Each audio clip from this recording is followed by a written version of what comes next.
It really hits you sometimes, doesn't it? This feeling that AI, it's not just changing, it's like rocketing forward, Oh, absolutely. keeping up with everything. You can feel less like learning and more like, I don't know, trying to jump onto a speeding train. It's a totally valid feeling. The amount of new stuff, the papers, the announcements, well, it's a lot. Overwhelming sometimes. Yeah. And that's why it's really important, I think, to sometimes just pause, step back, and figure out what's really significant? And that is exactly what we're aiming for here. Yeah. We've done a deep dive into a bunch of recent AI stuff, trying to cut through all that noise, Sure. Yeah. sift through it, exactly, and pull out the really important insights. So think of this as maybe your shortcut to understanding the big shifts happening right now. Our goal today is really to explore some of the ideas that feel, well, profound, potentially transformative concepts in AI. We're looking at things just starting to bubble up, connections that maybe aren't obvious at first glance, but could be really important down the line, glimpses of where things might be headed. Exactly. We're not just, rehashing the headlines you've already seen. We're trying to dig into ideas that maybe only a few people are talking about or ones that offer a totally new angle. Okay, let's get into it then. Right. So, first concept, this absolutely staggering acceleration we're seeing, specifically in generative AI. Yeah, this is it's such a clear example of how fast things are moving. Take voice cloning, for instance. hmm The difference even just a few years makes is, well, it's kind of mind-blowing. Totally. Our sources really hammered this home. Think Wow. back to 2020, right? Making, say, a 2-minute deepfake video, someone speaking a script, Yeah. that cost maybe $15,000 in compute time. Took something like 50 hours of pro video work, another couple of hours for the audio. And crucially, it was static, right? Yeah. Scripted. You couldn't interact with it. Exactly. Fixed. Now let's imagine fast forwarding just 5 years, maybe to 2025. The sources suggest a voice clone of similar quality could be done live, like zero editing needed. And it could actually hold an unscripted conversation, just using a little bit of real-time audio input. Wow.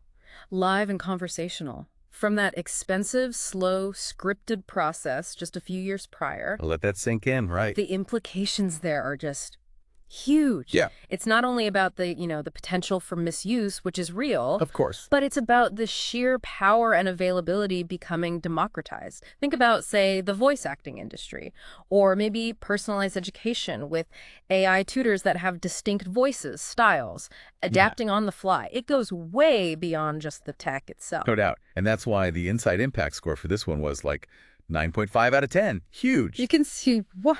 The rationale is just that extreme speed and how it's putting these incredibly sophisticated tools potentially into anyone's hands. It's not just a step up, it's a different game entirely. It really does make you wonder what's next, even in the very near term. Think about processes in your own work, maybe things that are slow, expensive, need experts. Could this kind of AI progress just completely flip that on its head, maybe sooner than we think? Definitely food for thought.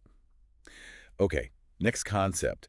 Let's dive a bit into how neural networks actually work.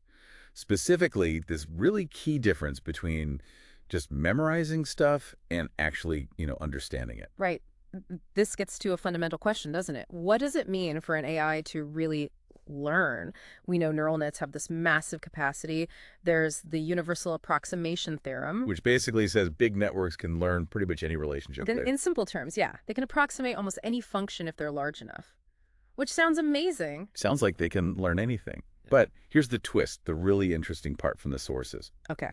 These networks can get near-perfect scores on their training data, even if the labels, the correct answers they're learning from, are completely mixed up, randomized. That's the kicker. Imagine showing an AI pictures of cats and dogs, but you deliberately label half the dogs as cat and half the cats as dog, totally random. A big enough neural network can still learn to perfectly match those random labels for the specific images it saw during training. We use this analogy of a student cramming for a test. Yeah. They just memorize the answers on a practice sheet. Even if the questions and answers make no sense together, they ace the practice test that's our training data. But then But then you give them real questions, new ones, and they completely bomb. They didn't understand anything. They just memorized patterns. exactly.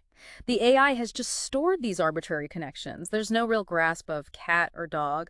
And that's why just looking at training data accuracy can be so incredibly deceptive. Right. It doesn't mean it'll work on new data, unseen data, Right. which is what we actually care about usually. This insight got a 9.1 SU score. And it's easy to see why that stark difference between memorization and real generalization it's pretty revealing about the limits. So the practical takeaway for you listening is always be a little skeptical about those performance numbers. Yeah, don't just look at the training score. Always ask, how did it do on data it hasn't seen before? That's the real test. Look for the validation or test set results. Good point. Okay, let's switch gears a bit. This next one sounds maybe a little technical, but the potential is, well, it's seriously exciting. We're talking diffusion models, Ah, yes. but applied to discrete data, specifically things like protein sequences. So many people might know diffusion models from like AI image generation, right? Those tools like Midjourney or Stable Diffusion. Yeah, the art ones. They start with noise and kind of refine it into an image. Exactly. You can think of it like starting with a blurry mess and gradually sharpening it, or like a sculptor starting with a block of stone and chipping away to reveal the statue inside. Okay, that makes sense for images. But proteins, they're sequences like letters in a word, aren't they? How does diffusion apply there? It's discrete, not continuous like image pixels. That's the breakthrough. Instead of adding noise to continuous pixel values, researchers figured out how to adapt the idea. They iteratively mask or mutate the individual components, the tokens, in the sequence. So for proteins, those tokens are amino acids, right? The building block. Precisely. So the model might, say, take a protein sequence and randomly blank out some amino acids, then learn to fill them back in correctly. Or it might start with total randomness and learn to gradually change the amino acids step by step, guided by learned patterns, until it forms a potentially functional protein. EvoDiff is a model that does this kind of thing. Wow. Okay, so it's not generating pictures. It's essentially generating the code for biological machines. That's huge. The potential impact, especially in biology, medicine, material science, it's just vast. Imagine designing completely new proteins from scratch. Proteins with specific jobs. Yeah, proteins that could, say, target a specific disease or act as a catalyst for a chemical reaction or even break down plastic waste. It could genuinely revolutionize those fields. Okay, I can see why this one scored a 9.85 then. Almost perfect. The rationale was that it's such a significant conceptual jump, right? Taking this technique that works so well for continuous things like images and cleverly adapting it for discrete sequences, it just unlocks a whole new design space. Yeah. And it makes you think, could that core principle, iterative refinement, starting rough and gradually shaping something based on learned rules, apply elsewhere? To other kinds of sequences. Yeah, maybe text generation or code or other biological sequences like DNA. It's a powerful idea. Really fascinating stuff. Okay. Concept number 4.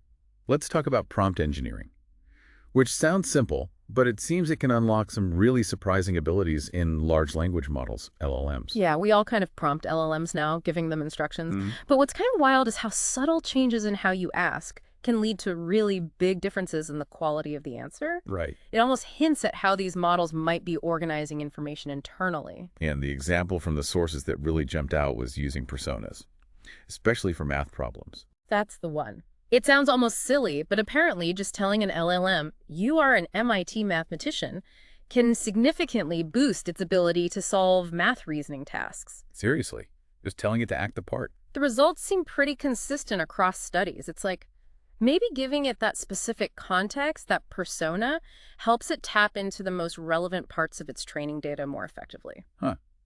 Like asking a generally smart person a math question, they might give an okay answer. But if you say, okay, put on your mathematician hat, they might focus better and access the right knowledge. Something like that. It suggests maybe the knowledge isn't just one big jumbled mess inside the model. Right. Perhaps it's organized in ways that these prompts, these context cues, can activate specific pathways or modes of reasoning that were learned from higher quality data during training. That makes sense. This insight got a 9.3 score, which reflects how big that performance jump can be and what it might imply about the model's inner workings. Yeah, the degree of the shift is notable. So for you listening, the practical tip here seems pretty straightforward. Experiment. Definitely. If you need an LLM for a specific task, try giving it a relevant expert persona. Act like a marketing guru, your senior software developer. Respond as a historian specializing in. You might actually be surprised at how much it can improve the output. Worth a shot. For sure. Okay, our 5th main breakthrough concept for this part. This one's about getting better reasoning by essentially making the AI work harder when it's generating the answer. It's called test time compute scaling. Right. So traditionally, a lot of the focus is on training the model efficiently. so it can give you an answer quickly in one inference pass. But this idea is about spending more computational power right at that moment you ask the question to get a better quality answer. So instead of just one shot, one answer, the AI does more work to figure it out. How does that look in practice? Well, there are a few ways. One simple one is just asking it to generate, say, 5 different answers, and then you take the most common one, like a majority vote. Yep. Or you could have another AI model, a reward model, look at those 5 answers and pick the best one based on some criteria. That's often called best of N sampling. Right, I've heard of that. And then there are even more sophisticated things like process-based reward models, PRMs. These don't just look at the final answer. They actually look at the steps the AI took to get there. Ah, so it's like checking the AI's work as it goes along. Kind of, yeah. Yeah. It's like getting feedback on your reasoning process, not just the final result. Useful for complex problems where the steps matter. That sounds powerful. So this represents maybe a shift in priorities, creating a bit of speed for potentially much better, more reliable reasoning. Exactly. Especially for complex tasks where getting it right is crucial. And these PRMs, evaluating the process, that feels like a particularly sophisticated step forward. It's like our hard puzzle analogy. Yeah. You don't just try it once. You might try a few approaches, see which one pops up most often, or you have an expert look over your different attempts and pick the winner.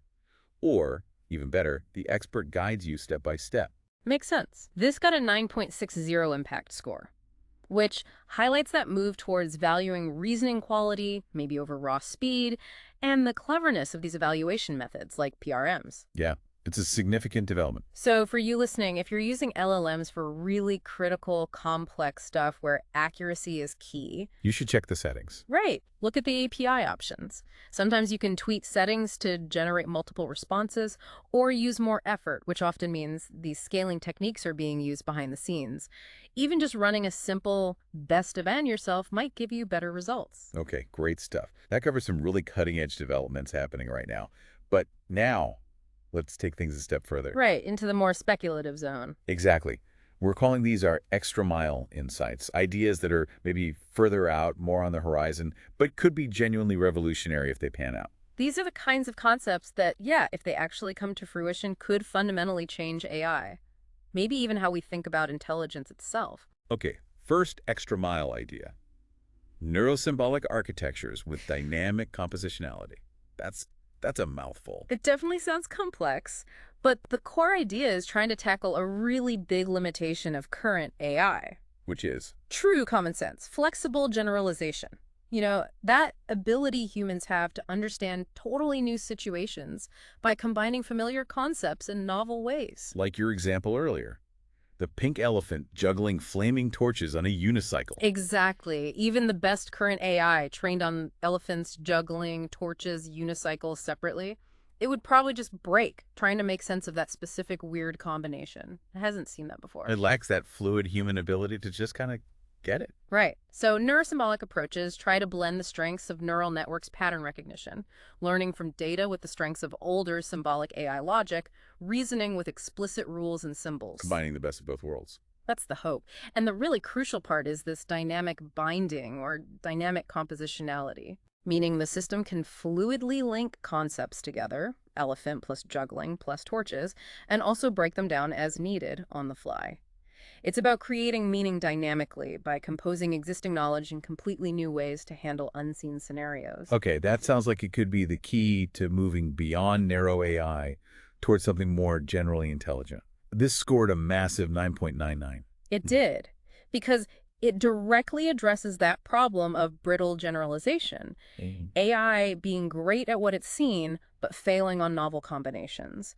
Getting this right, achieving that dynamic compositionality, that would be a huge leap towards AGI, artificial general intelligence. So where are we with this? It sounds very much like active research. Oh, absolutely. For AI researchers, it's about building and testing these hybrid models, figuring out the mechanisms for that fluid binding and unbinding of concepts for everyone else listening. Yeah. It's mostly about awareness, I think. Recognizing that current AI, despite its power, still struggles with true, flexible, human-like common sense when faced with something completely new. That's still a major hurdle. Makes sense. Okay, second, extra mile insight. Also sounds intense. Self-supervised learning on embodied multimodal world models. Let's unpack that one too. Okay.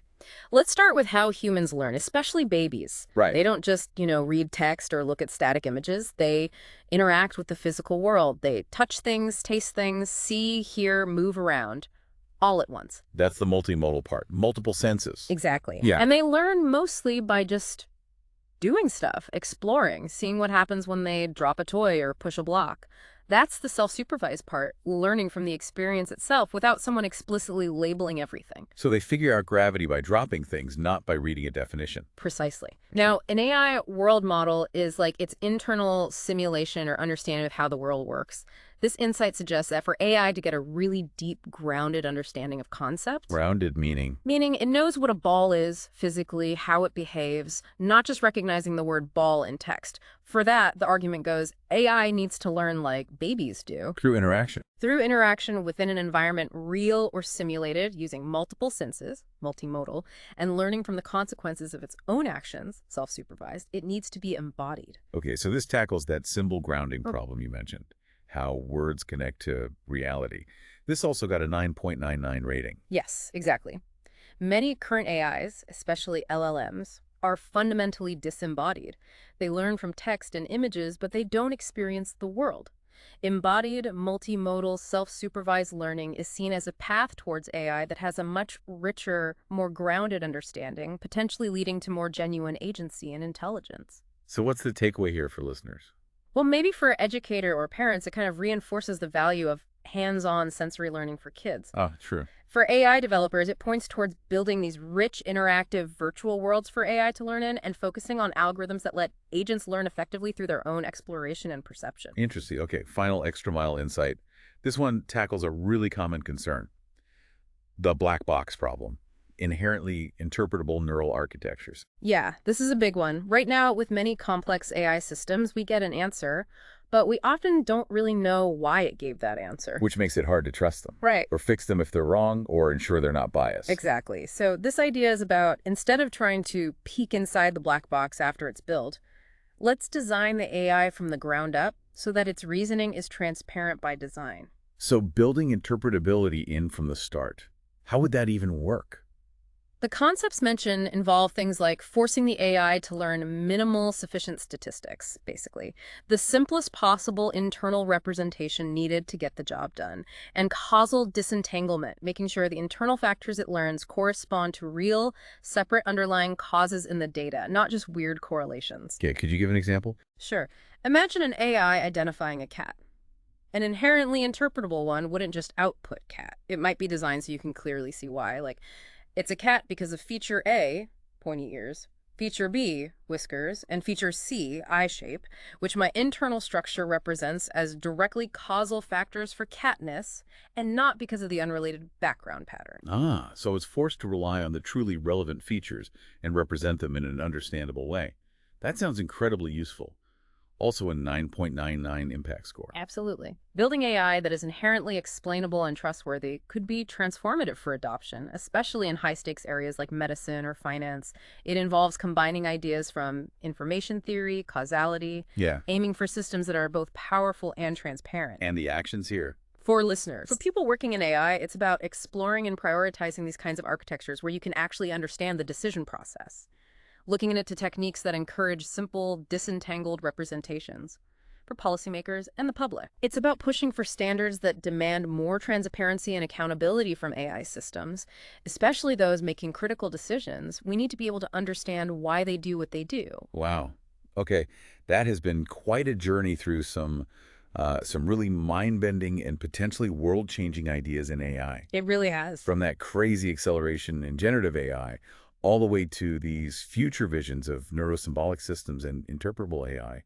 It's just clear that the field is moving incredibly fast on so many different fronts. And even if it feels like a lot, like we said at the start, just getting a handle on these underlying concepts, even without the deep technical details, it's really valuable, I think, for figuring out where technology is going and how it might impact all of us. Absolutely.